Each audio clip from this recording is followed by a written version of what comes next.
So we're going to go ahead and get started here. Happy Wednesday, everybody. Hope you had a good weekend. I know I saw you in lab yesterday, but in case I didn't say it, happy Easter. For some reason, Easter is associated with bunnies and eggs. Not really sure why. Maybe that has to do with new life. I'm not really sure. But what's kind of odd is that bunnies do not lay eggs. So, you know, I'm not really sure why they're associated, bunnies and eggs. But some mammals do lay eggs. Do you know what mammals lay eggs? Here's your little puzzle for the day. Who can tell us a mammal that lays eggs? Platypi. Ooh, a platypus. Good answer. Are there any others that lay eggs? So let's see. Echidna. There's a platypus, and the other one is the echidna. Very good. The echidnas are sometimes called spiny anteaters. But both of these animals, the echidna and the platypus, are egg-laying mammals. And there's a little biodiversity for you for your Wednesday morning. So, whoops. And there's the platypus. When Western scientists first discovered platypi, I guess is the plural, as somebody said, they collected a specimen and sent it back to England or somewhere in Europe. And the people who examined it thought it was a fake, thought that somebody had actually put a duck bill on a mammal. But these animals are true animals. Very cool. All right. So today our topic is photosynthesis. Yay, photosynthesis.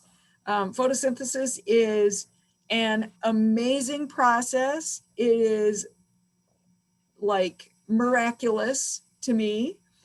And one of my friends who is a Bible scholar said that she actually became a Christian because of photosynthesis.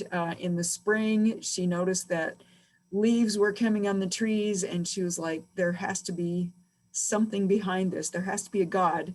And photosynthesis really is the basis of almost all life on Earth. So it's an amazing process. So as biologists, even if you don't care about plants, you should, because if there weren't plants, there wouldn't be us. And those of you who are interested in medicine, you might think, well, plants don't have anything to do with me and with the study of medicine. What was that? But plants are often the source of medicines. So there's another reason to care about plants. All right, so here are our objectives, and we're going to jump right into it with a multiple choice question. So give me your answer in a private chat. Plants are A, autotrophs, or B, heterotrophs? And your answers are coming in fast. So I'll give you 10 seconds to answer this question.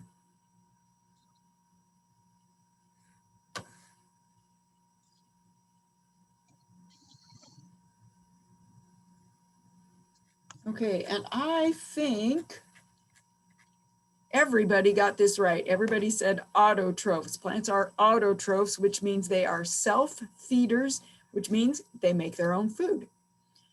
Specifically, plants are photoautotrophs, which means they use the energy from light to provide the energy for making their food. Making food or making organic molecules is a biosynthesis endergonic process. It requires energy, and plants get that energy from the sun. There are also some other organisms that are chemoautotrophs, but plants are photoautotrophs. Here's another one. Answer this question in a private chat to me. Plants are consumers, decomposers, or producers?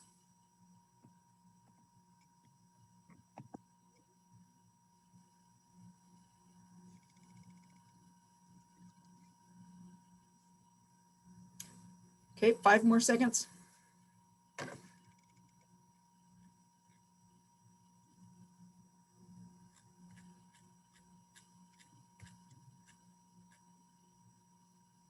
Okay, and again, almost everybody got this correct. Almost everybody said producers. So my next question to you is, if plants are producers, what is it that they are producing? So tell your answer to your lab partner in a private chat, and then I'll call on somebody. What is it that plants are producing?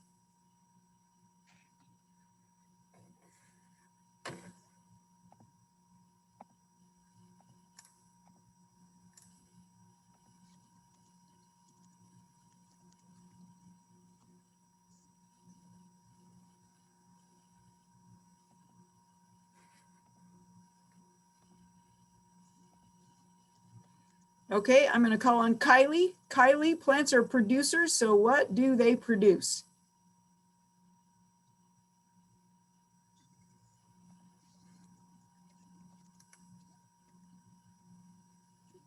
Do they produce fruit?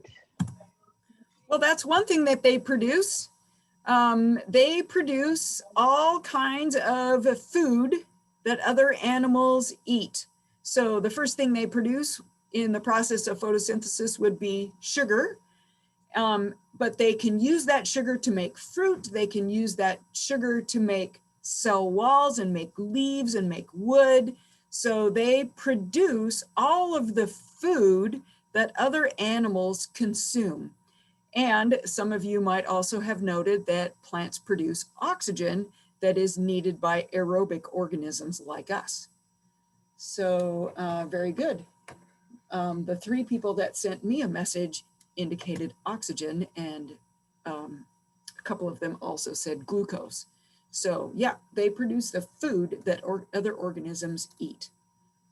All right, so here is a diagram way back from chapter 1 that illustrates kind of the producers and the consumers and the decomposers in our ecosystem.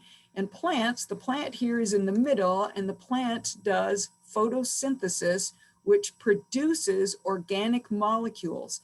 And then you can see the animal down here, which is eating the leaves, eating the organic molecules that the plant has produced. And in the animal's excrement, and when the animal dies and decomposes, those organic nutrients are going to be returned to the soil. Also, plants die and decompose, and so there are decomposers that return the organisms and the minerals from the dead plants and animals to the soil, and then the plant takes up the minerals along with water into the plant's body. The plant is absorbing sunlight from the sun and is taking in CO2, and though that carbon dioxide is being incorporated into these organic molecules. And that's a process that we're going to focus on how that happens. Here's another diagram from chapter 1 that shows how light energy provides the light energy that is then converted into chemical energy, again by the process of photosynthesis. And then animals get that chemical energy by eating the plants. Here you have a caterpillar that is eating the leaf of this plant. It looks like a milkweed plant. And then the caterpillar is also, in addition to the energy, is also getting chemicals in the form of organic molecules. When the caterpillar and when the plant die, there are decomposers down here, which includes fungi and bacteria in the soil, and they are digesting these organic molecules and returning the chemicals to the soil, and then the plant can then take in the chemicals again. And here's one more figure. This one comes from chapter 55 and is a little bit more explicit with the producers and the consumers. And then the decomposers would be these microorganisms and other detritivores, which break down detritus, which is organic material that comes from the producers and the consumers. So the producers are producing all of the food that all of the other consumers and decomposers need to eat. So what is the source of the biomass in this tree? This tree is a great big tree. A little bit hard to tell what kind of a tree it is. If I could see its leaves, I might be able to give you a little bit better idea. But anyway, this tree came from a seed, which probably did not have as much mass as this tree. So tell your lab partner, what is the source of the biomass in this tree? Where did all the weight of that that's in the trunk, for example, where did all that biomass come from? Tell your lab partner, what's the source of the biomass of this tree?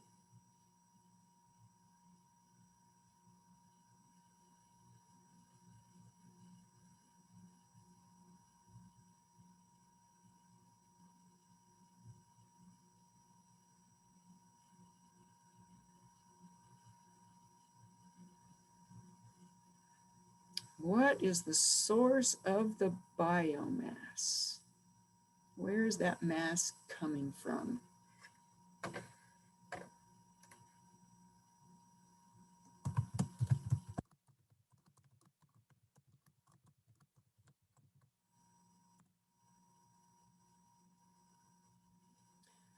Okay, I'm going to call on somebody to answer this question. I'm going to call on Hawa.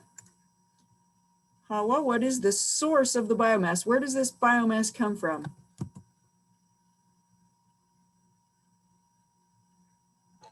Excuse me, what was the question again? The question is right there on the PowerPoint. What is the source of the biomass in this tree? The tree grew from being a little tiny seed into a great big tree. Where did all the mass come from that's in that tree? Mash. Let me see.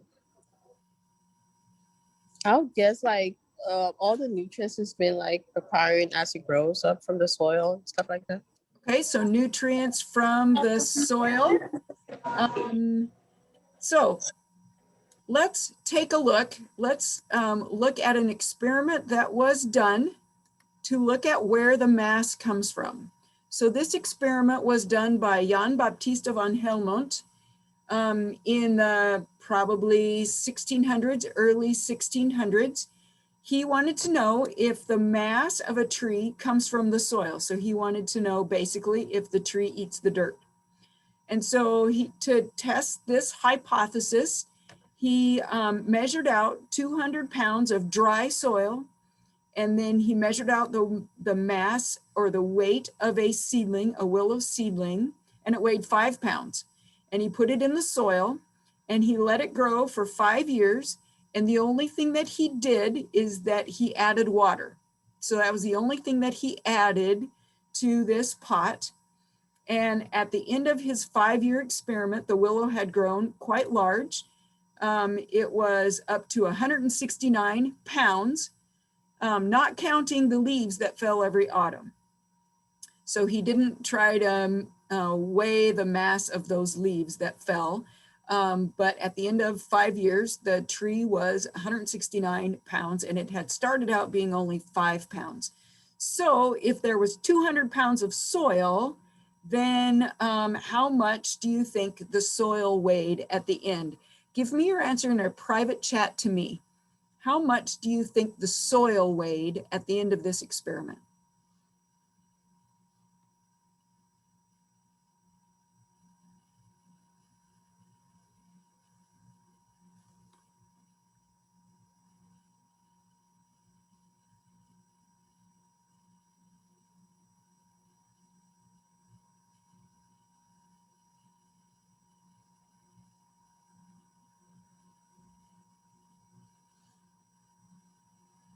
So the soil started out as 200 pounds of soil and all he added was water, and the tree grew to 169 pounds. So the question is, how much do you think the soil weighed?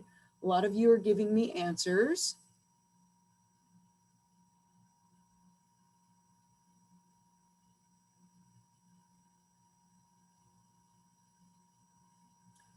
Okay, a few of you are, we're getting a lot of different answers. So some of you are saying that the soil still weighed about 200 pounds.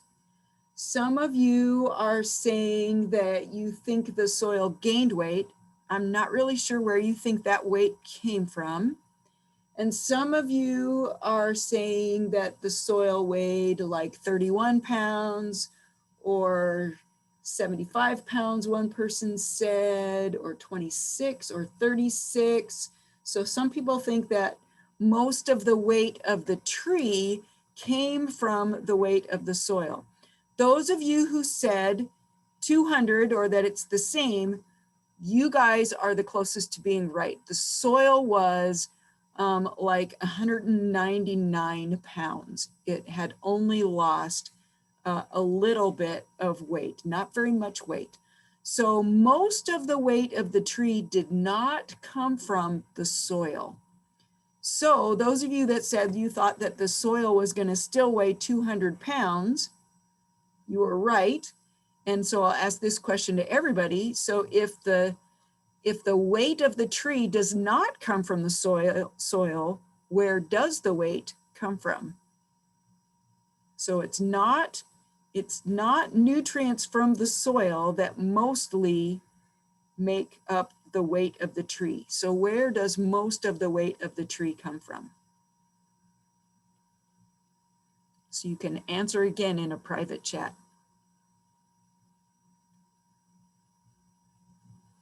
Where does most of the weight of the tree come from?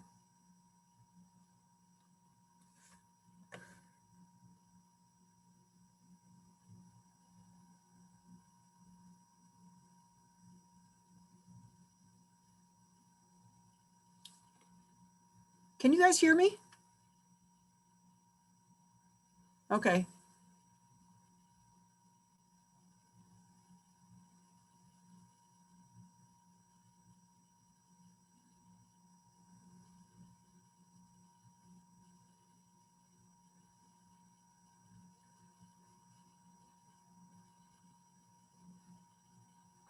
Okay, so some of you are saying water, and that was the conclusion that Van Helmont, I will just say, that is the conclusion that he made because that's the only thing he added. So he figured, well, that's the only place that the weight could have come from is the water. So a little bit of the weight does come from the water, but most of the weight comes from the carbon dioxide in the air that gets incorporated into the organic molecules that the plant makes. And this is what I think is so amazing about photosynthesis, is that the plants are taking in air and making it into something solid. So they are breathing, they are not only just breathing air, they're eating the air. They're eating the carbon dioxide in the air. And that is the main source of the weight of the tree. So, and I hope to show you how that happens in the next couple of days. So let's talk about where photosynthesis happens. Where does photosynthesis occur in the plant cell? And give me your answer in a private chat.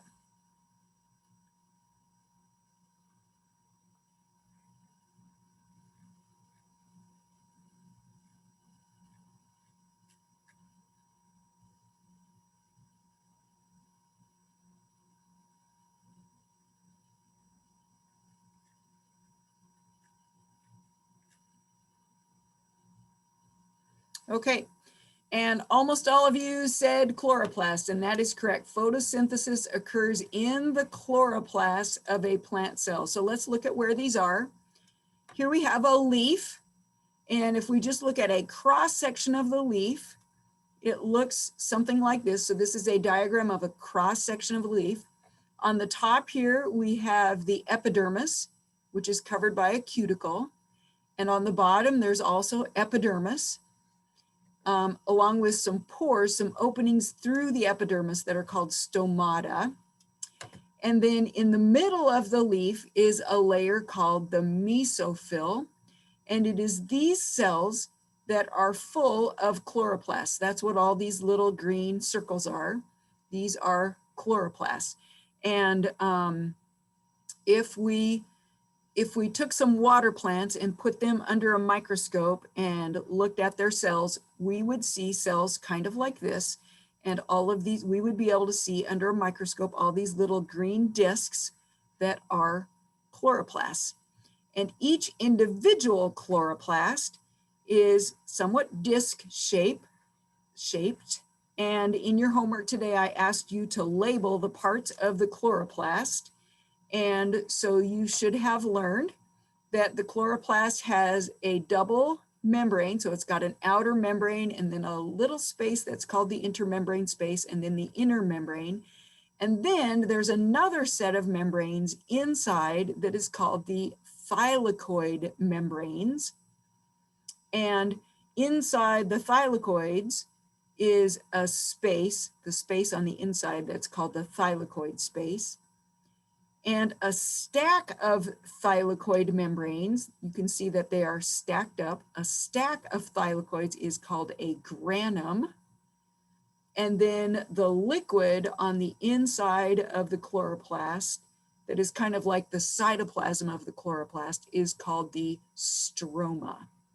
So it's going to be important to understand about these photosynthetic membranes called thylakoids and the stroma, because different parts of the photosynthesis reaction happen in this part of the chloroplast. So one part happens in the stroma and one part happens on proteins that are embedded in these thylakoid membranes.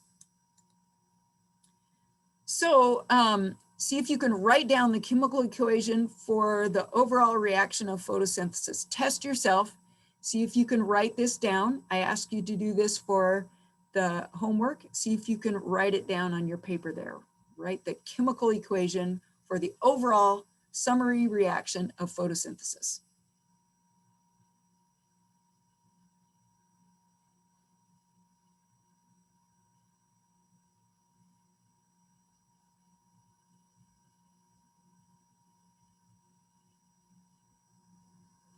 Okay, and you should have written that there is carbon dioxide and water that combine together to make glucose, and oxygen is given off. And of course, light energy is needed to make this happen. And so sometimes people write light over this arrow.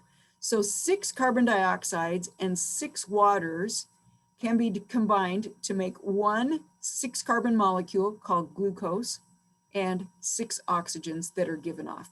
Now, actually, it takes 12 waters going in, because as those water molecules are split, this is what releases the oxygens.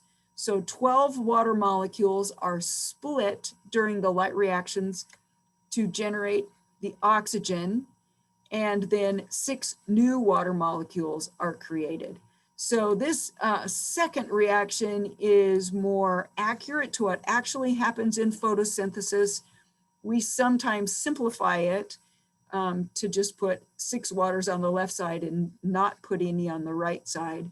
But this second equation is a little bit more accurate.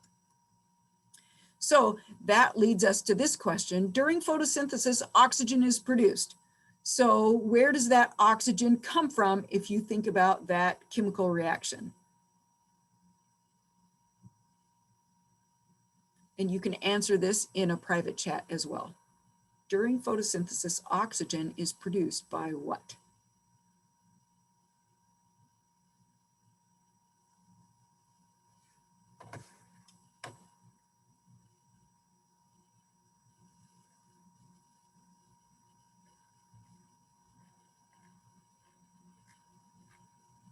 Okay, 5 more seconds on this one. Oxygen is produced by splitting carbon dioxide, splitting glucose, or splitting water.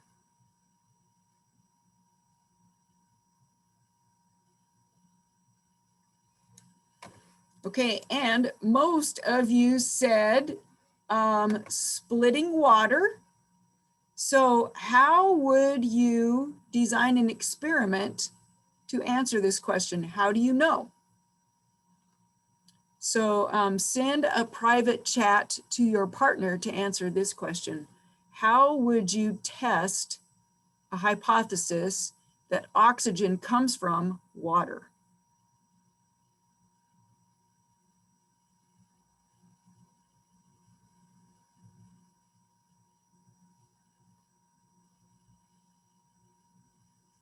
We know that plants need both carbon dioxide and water.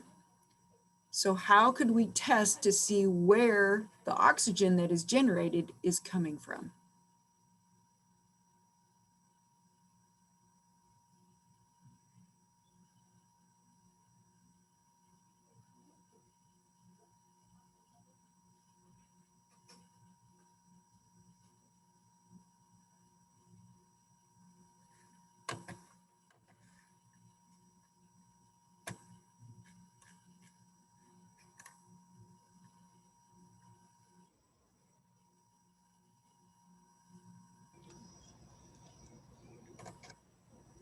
Okay, I've gotten a couple of answers in the chat for people whose lab partner is not here.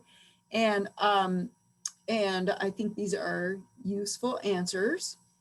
And let me see, let me call on somebody. So I'm gonna call on Laura Charlotte. How would you test this experiment? I should check and make sure. I know that one way that they tested the experiment was they used a really heavy isotope of oxygen, and when the isotope was in the water molecules they put in, the oxygen generated was also really heavy when it was, and then when it was in the carbon dioxide, it wasn't, the heavy isotope wasn't generated, so they proved that it came from the water. Yep, that's exactly right. So what you can do is you can put a radioactive label on the oxygen of the carbon dioxide, but not on the water, and see if any of the oxygen that comes out has this radioactive label. And then alternatively, you can put a radioactive oxygen, and that's what Laura Charlotte meant by the heavy isotope of oxygen. It's a radioactive oxygen atom. And so you can mark all, that's how you can mark these molecules. And you can see where the oxygen is coming from. And so when they did that, you can actually track where all these atoms go. So if you radioactively label the carbon, you'll find out that, of course, it shows up in the glucose. If you radioactively label the oxygen from the O2 of the carbon dioxide, then some of that shows up in the glucose and some of it shows up in water. And the only place that the oxygen comes from is it comes from the water molecules. So if you radioactively label the oxygen in the water, it ends up coming out as oxygen. So if you radioactively label the oxygen in the CO2, none of that radioactive label shows up in the oxygen. So this is where all the atoms go. And of course, the hydrogen atoms, some of them are needed to make glucose, and some of them are used to make more water. So, right, so the water is split in order to release the oxygen. That's where the oxygen comes from. And this happens in the light reactions. So there are two stages of photosynthesis, and hopefully you learned a little bit about these by doing the homework. And I'm going to give you a chance to show me that you remember what you learned. So I made a Jamboard for you. So go into the Moodle page and open up the Jamboard, and I'm going to put you into breakout groups. And basically this Jamboard is you're going to fill in the blanks. So I'm going to put you in breakout rooms, and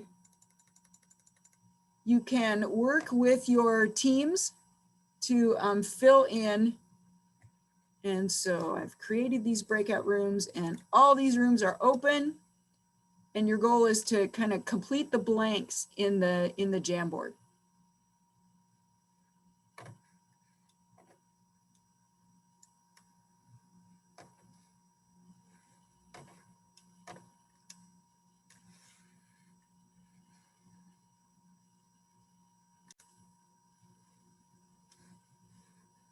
Okay, I think pretty much everybody is back. And so let's take a look. You should have made a diagram, something like this. So the light reactions occur in the thylakoid membranes. This outer kind of yellowish circle, notice this is the double membrane of the chloroplast.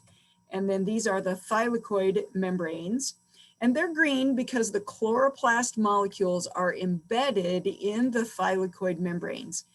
And it's the chlorophyll molecules that absorb the light. And they, as we said, they take the water and they split the water to produce oxygen. And the electrons from that water, the electrons that are pulled off of the water, are put onto NADP+. So NADP+ is reduced to make NADPH. And also much of the light energy that is absorbed is used to make ATP. And as we will see, the process that makes ATP is the process of chemiosmosis. So it's quite similar to what happens in the mitochondrion. But the electrons are kind of moving in the opposite direction compared to what we saw in the mitochondrion. So instead of the electrons coming from an electron carrier, the electrons are going to end up in an electron carrier. So the electrons come from water instead of ending up in water, and the electrons are pulled off of the water and go into an NADPH at the end of an electron transport chain. So the inputs are light water NADP+, which is a molecule that is similar to NAD+, but it's got an extra phosphate. And then another input is adenosine diphosphate and inorganic phosphate. And then the outputs are oxygen, ATP, and NADPH. Then the ATP and the NADPH serve as inputs into the Calvin cycle. So the Calvin cycle occurs in the stroma, and NADPH and ATP provide energy for bringing in CO2 molecules from the atmosphere and combining those CO2 molecules into a sugar. So this is called carbon fixation, combining inorganic carbon dioxide into organic molecules, which the first product of the Calvin cycle is actually a 3-carbon molecule, but 2 3-carbon molecules can be combined into a 6-carbon glucose. And then, since electrons are stripped off of NADPH in reactions in the Calvin cycle generates NADP+ that can be used then in the light reactions. And ADP is recycled back to the light reactions. So these are the general inputs and outputs of the 2 main phases of photosynthesis, the light reactions and the Calvin cycle.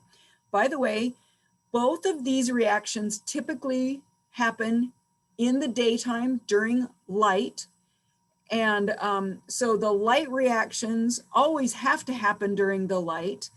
The Calvin cycle does not itself require light. So sometimes it is called a light independent reaction or the dark reactions. But in reality, it usually happens at the same time that the light reactions are happening, because the Calvin cycle relies on ATP and NADPH that are produced by the light reactions. And so usually plants do the Calvin cycle at the same time that they're doing the light reactions. So most plants do the Calvin cycle during the daytime. Okay, so where does the CO2 come from? We know that the CO2 is in the air. And so how does it get from the air into the inside of the chloroplast in the leaf cells? So tell your lab partner the answer to this question. How do the CO2 molecules used in photosynthesis get into the chloroplast inside the leaf cells?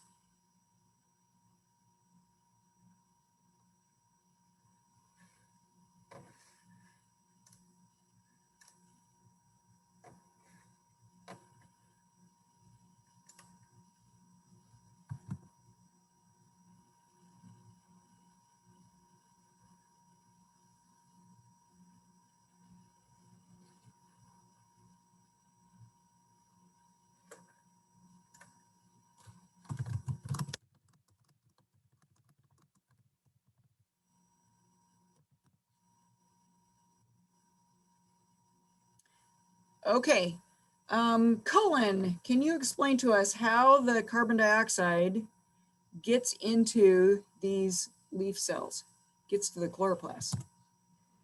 Well, I might not be correct, but do they kind of diffuse it out of the environment, like kind of the reverse of transevaporation?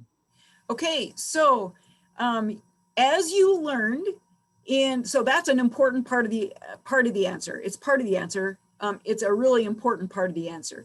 So as you guys learned in the respiratory system of animals, gases like carbon dioxide move by diffusion. Also though, the leaves have, as I showed you, the leaves have, and we're getting there, the leaves have these pores called stomata. So carbon dioxide first gets into the inside of the leaf by passing through a stoma. And then once it's in the air spaces in the leaf, then it diffuses into the leaf cell and into the chloroplast. So diffusion is part of the answer, and part of the answer is that the CO2 has to pass through the stomata. Basically, this upper epidermis and lower epidermis, they are watertight and they don't allow much gas flow either. And so these stomata are necessary to let CO2 in. And then once the CO2 is inside, then it does move by diffusion into the cells. Very good. Okay, we are now going to focus in on what happens in the light reactions. We're going to learn about the light reactions in a little bit more detail. And first, we are going to learn about the basic properties of light so that we can understand what plants do in absorbing light. And then we'll look at the process of the light reactions. And hopefully by the time we finish talking about the light reactions, you will be able to trace the energy of a photon of light from the sun until it gets into a molecule of ATP. And so you'll be able to trace the energy through the process of the light reactions. All right, so first of all, what kind of energy is light? You can answer this question in a private chat to me. Light is what kind of energy? Chemical, electromagnetic, potential energy, thermal energy, what kind of energy?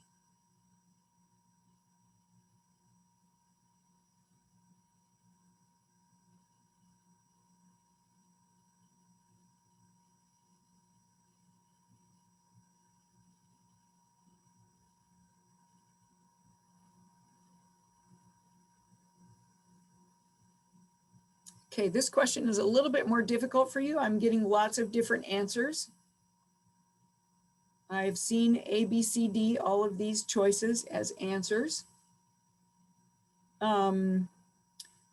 So I will just tell you that light is electromagnetic energy. Light is not a chemical. Light is electromagnetic energy, just like X-rays and gamma rays. light is on the electromagnetic spectrum. Light is considered to be kinetic energy. It is not potential energy. And some of you said thermal, and it is true that that light can act as thermal energy, although when we talk about thermal energy, usually we're not talking about light energy, but you did learn that radiation is one form of heat energy. And so, so light can definitely warm things up. But the answer I was looking for is electromagnetic. So let's look at the electromagnetic spectrum. Light is just part of this spectrum that includes gamma rays, X-rays, ultraviolet radiation, infrared radiation, microwaves, radio waves. All of these are electromagnetic, and different waves in this whole spectrum, they all behave like waves. So if you think of like throwing a pebble into a pond and seeing waves kind of generate out from that, those are water waves. Those are like mechanical waves. Light is a disturbance, like the disturbance in the water that you throw the pebble into. Light is a disturbance in like magnetic fields or electrical fields. So it behaves like a wave, but not a wave of a substance like water. And when you have something that is a wave, you have what we call wavelengths. And so I'm gonna draw kind of what a wave would look like. Let's see, I want, I guess like a pen. And a wave might look something like this. You would expect it to be kind of regular. And one wavelength would be the distance from a peak to the next peak. This distance in here is the wavelength. We sometimes abbreviate wavelength with the Greek letter lambda. So that is the wavelength. And so waves that have a short wavelength, so a shorter wavelength would be like this.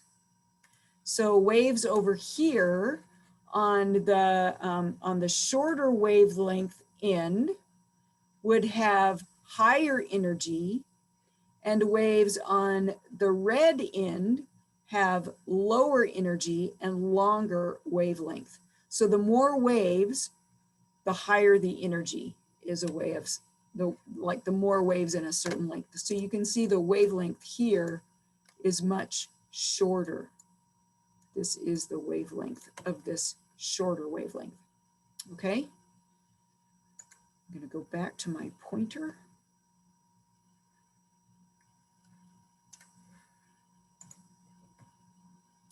So in addition to behaving as waves, light also behaves as particles.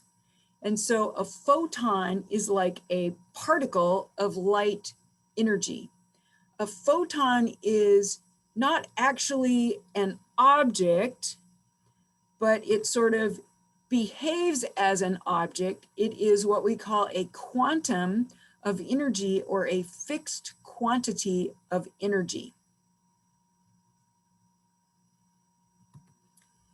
And the amount of energy in a photon, in a packet of light energy, that amount depends on the wavelength, which we experience as a color. So, which of these photons, a red photon, a blue photon, a yellow photon, or a green photon, would have the most energy? You can answer this question in a private chat message to me.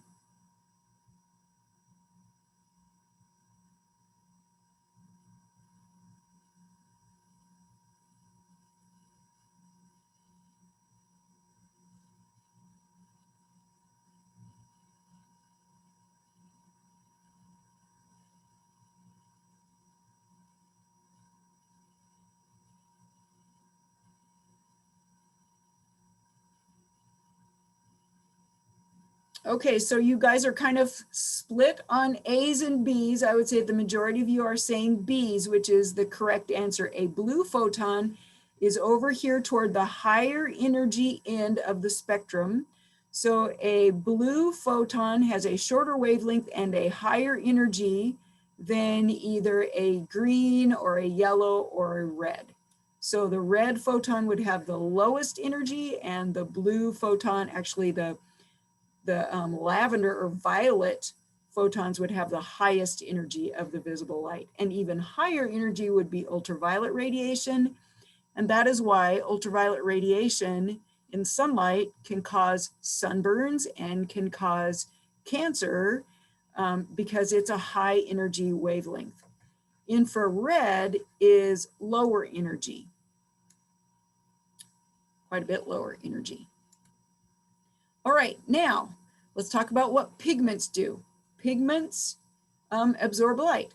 So why do leaves appear green? True or false? Leaves appear green because the pigments in the leaves absorb green light. Is this true or false?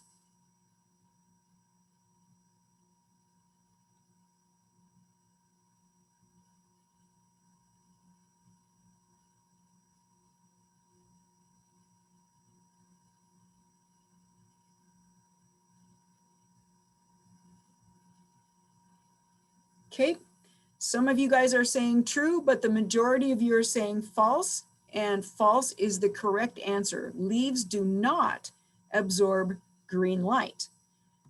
So what happens actually is if you illuminate chloroplasts or intact thylakoids, if you illuminate them with white light, mostly it's the red light and the blue light that get absorbed. And so what bounces off or is reflected or what passes through are mostly the green wavelengths that are not being absorbed by the pigment. So we see green, but that's because the red and the blue are absorbed. And so they are not bouncing back to us. Now, some of you guys have used spectrophotometers. If you have used a spectrophotometer, this is the way it works. There is a light source within that box, and there is a prism, and the prism separates the white light from this light source into a rainbow of light.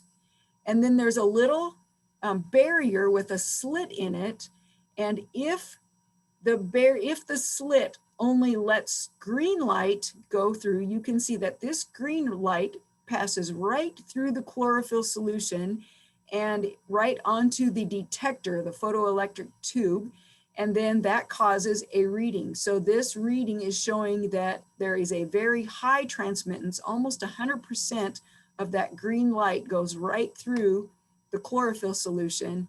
You get almost 100% transmittance. But if this slit is moved a little bit so that it's only allowing blue light to pass through, then most of that blue light will be absorbed by the chlorophyll and not very much of it passes through, and you get a very low percent transmittance. Now, our chlorophyll meters that we're using in lab, the SPAD meters, work very similarly. There is a light source up here that is shooting light of a certain color through the leaf that's in this jaw. And then there is a detector down here that is detecting how much of the light passes through. And so actually the SPAD uses two different wavelengths of light. It uses 653 nanometers, which is in the red range. And then it uses light of 931 nanometers, which is in the infrared range. And almost all of the infrared light can pass right through the chlorophyll, but the red light of 650 nanometers passes, it does not pass through. It is absorbed by the chlorophyll, and so not much is detected. So what the SPAD does is it calculates the ratio of the amount of transmittance at 931 over the amount of transmittance at 653, and that is what gives you the number.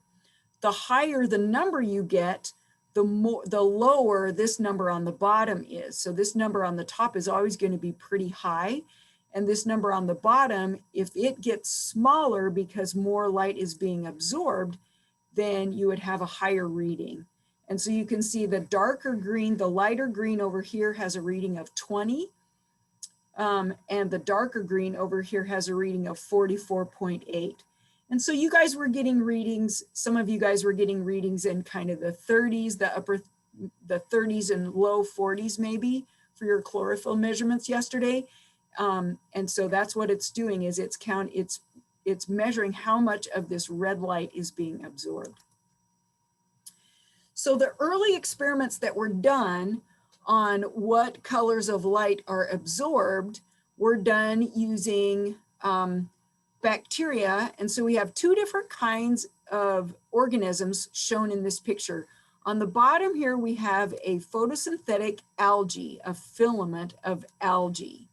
And so this filament is laying out. And what this scientist did, this Engelmann, is he put bacteria, like a filamentous bacteria, under a prism. And so he divided the light into a rainbow of light. And then he put some aerobic bacteria, some bacteria that require oxygen, in the same petri dish where he had this filamentous algae. And he noticed that the bacteria mostly congregated in the area of red light and in the area of blue and purple. And very few of the bacteria were in kind of the green and yellow region of his rainbow. So I have kind of described what he found. I've described that he found most of these aerobic bacteria in the blue region and in the red region. So can you explain why he got these results? Explain why he got these results by sending a private chat to your friend.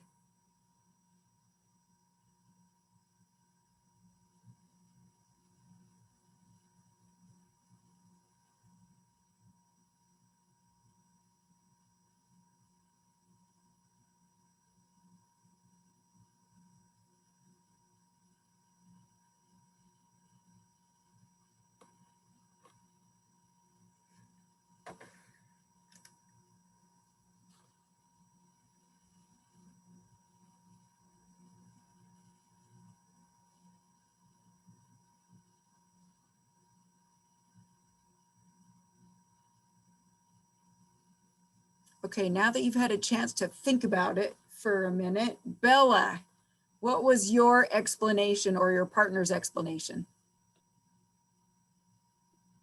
That the bacteria likes oxygen, and that the parts of the algae that were on the red and the blue light were absorbing the light and doing photosynthesis. And giving off oxygen. Very good. So the parts of the bacteria that were exposed to red light or blue light, they were able to absorb that light, and they were able to use that light to do photosynthesis, which released oxygen. So they're splitting water, and that's releasing oxygen.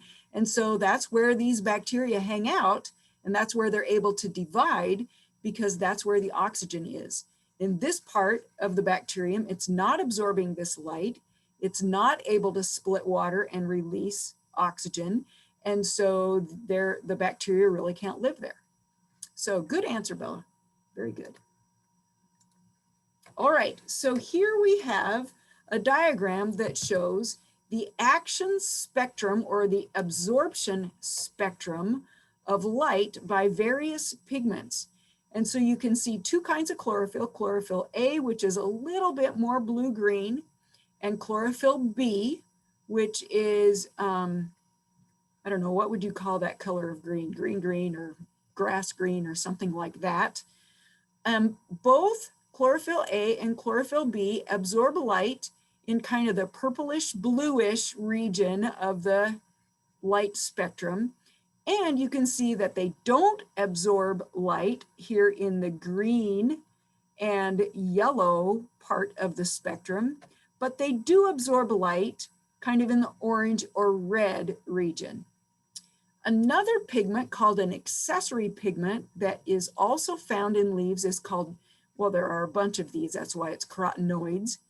And the carotenoids absorb light in the blue area, but not in the red area. And so they're gonna look yellow, usually yellow, sometimes red to our eyes because they are not absorbing the yellows and the reds.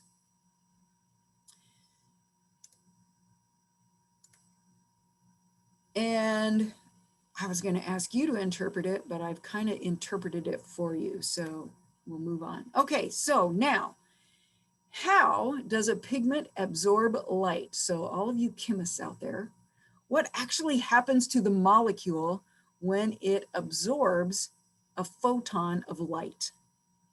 What happens? See if you can answer this question with your friend.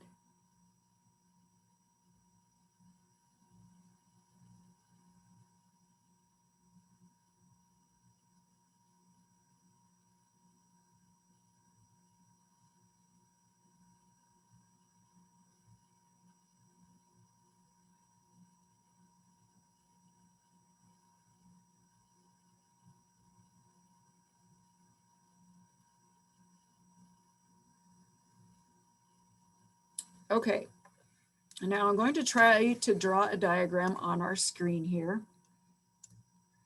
And we'll see how this works. I think, whoops, I don't want a laser pointer. I want a pen, and I think I want to use black. Okay. So let's suppose you have a molecule or an atom. Let's just remember what an atom is. So remember that an atom has a nucleus. I'm just going to draw the nucleus in black. Okay, it's getting worse. Okay, so there's my nucleus. And then what particles are outside the nucleus? Anybody? Electrons, thank you. Okay, so there are electrons outside of the nucleus. And you know that the electrons exist only in certain energy levels of the atom. So this is the first energy level of this atom. Here is the second energy level. Sorry that it's not very circular. And so the first energy level, as you know, can contain up to 2 electrons. Sometimes they're drawn in pairs. Sometimes they're drawn opposite each other. I'll go ahead and draw them in a pair. The second energy level can contain up to 4 electrons or up to 8 electrons. I will draw them in pairs.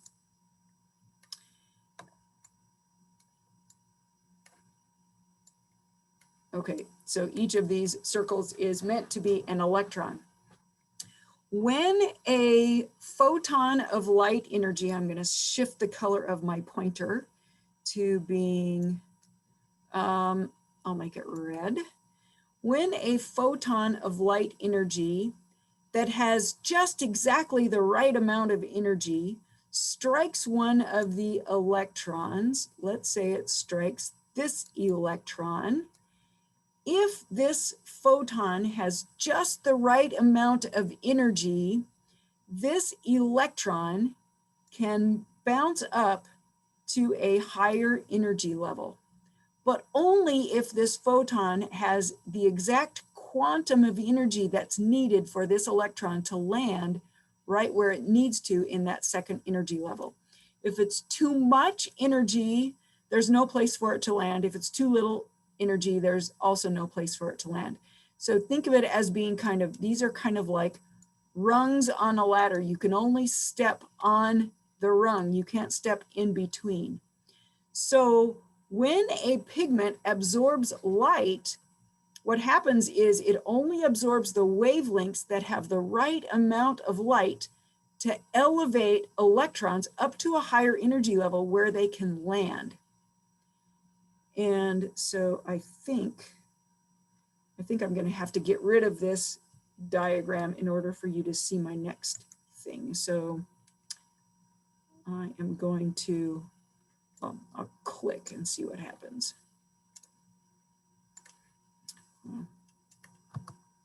Yeah, that's what I thought. Okay. Let me erase. I know it's a beautiful diagram and I really hate to erase it, but okay. So we see a diagram in your book for what happens with chlorophyll. This chlorophyll molecule, and this is if you have isolated chlorophyll. Notice this is showing isolated chlorophyll molecules. These are chlorophyll molecules that are not embedded in a thylakoid membrane. So that's kind of important. Individual chlorophyll molecules, when they receive a photon of energy, if it's the right amount of energy, that will cause an electron to jump up to a higher energy level. We call this an excited state. We say that the electron is excited. And it will almost immediately fall back down to its ground state where it belongs. And when it does so, it's going to release a little bit of energy as heat because, second law, every energy transformation is always less than 100% efficient. So it's going to give off some light when the electron falls down, but it's not going to be the same amount of light as the light that it absorbed. So it's going to give off some light, it's going to absorb light, and it's going to give off light, and it turns out that that light that it gives off is red. But it's not the same color of red that it absorbed. And so you can see this is the red that is given off by chlorophyll. You would expect the chlorophyll to look green, right? But actually, if the chlorophyll is isolated, it looks red when it's in the light. It is fluorescing, it's giving off this red light. Kind of surprising. Let's see, let's change my pointer back to an arrow. Okay. So photosystems are complexes of pigments that absorb light. And each photosystem, and so these photosystems are complexes of proteins that are embedded in the thylakoid membranes, and each one contains both a reaction center complex and a light harvesting complex. And together that makes up a photosystem. So this is structural picture of a photosystem, which has got some protein subunits in purple, and then it's got chlorophyll kind of embedded. And the chlorophyll is going to really harvest the light and also act as a reaction center. And I'll show you, we're going to go back to the chloroplast. So remember, the chloroplast has all these thylakoid membranes. So it's in these thylakoid membranes where these reaction centers are embedded. So here is a thylakoid membrane made out of phospholipids, just like all cell membranes are made out of. And here you see kind of the light harvesting complex, and at the middle of that light harvesting complex is the reaction center complex. And there are pigments, including chlorophylls, both in the light harvesting part and in the reaction center part. And they're kind of embedded in this purple, which is proteins that holds it right in the membrane. So when a photon of light that has the right amount of energy strikes one of these pigments, it will receive the light and immediately it will pass the light on. So an electron will get excited, and then that electron will fall back down, and that will emit another photon of light that's slightly lower energy. And this happens, so energy is passed from pigment to pigment in the form of light, but slightly different wavelengths all along here until finally the right wavelength is absorbed by a special pair of chlorophyll A molecules. And when these chlorophyll A molecules, when an electron gets excited, instead of that electron falling back down, that electron will actually be donated to an electron acceptor. And that is the first step of an electron transport chain that happens in the thylakoid membrane. Okay, we are out of time and you guys need to read about this anyway before we go any farther. So we'll review this a little bit on Friday, and before then you'll have a reading assignment. So you'll be able to read about this in concept 10.2 in Campbell Biology. So if you have questions, hang on the line. Otherwise you are dismissed. We have our test next Friday, right? Yeah, whatever the syllabus says, I haven't looked, but yeah, it's coming Okay. up. Sounds good.